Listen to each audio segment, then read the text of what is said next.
حضور صلی اللہ تعالی علیہ وسلم کے ایسے معجزات ہیں، آپ کو بخاری مسلم میں حدیث ملے گی کہ نبی پاک صلی اللہ تعالی علیہ وسلم نا کھجور کے تنے کے ساتھ ٹیک لگا کے جمعے کا خطبہ ارشاد فرماتے تھے۔ ایک صحابی نے یا ایک صحابیہ نے عرض کی، یا رسول اللہ آپ کے لیے ممبر نہ بنا دیں؟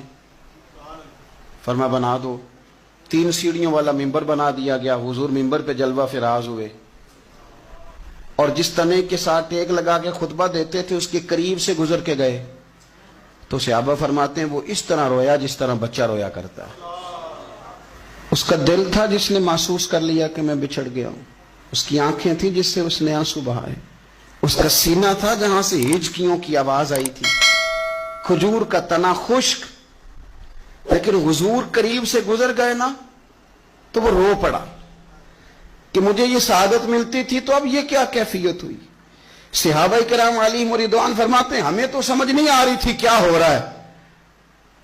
پر جو ان سے پیار کرے وہ تو جانتے ہیں نا کون کون کرتا ہے اور کس کی کیفیت کیا ہے، اس کا بھی انہیں پتہ ہے۔ حضور منبر سے اٹھے تو صحابہ فرماتے ہیں جس طرح ماں بچے کو گود میں لے کے چپ کراتی ہے تو وہ چپ کر جاتا ہے، نہ اس طرح حضور نے اسے سینے سے لگایا، اور جب تسلی دی تو وہ چپ کر گیا۔ اور مسند امام احمد بن حنبل میں یہ جملے موجود ہیں، حضور فرماتے ہیں اگر میں اسے چپ نہ کراتا تو یہ قیامت تک روتا ہی رہتا، یہ روتا رہتا قیامت تک۔ یہ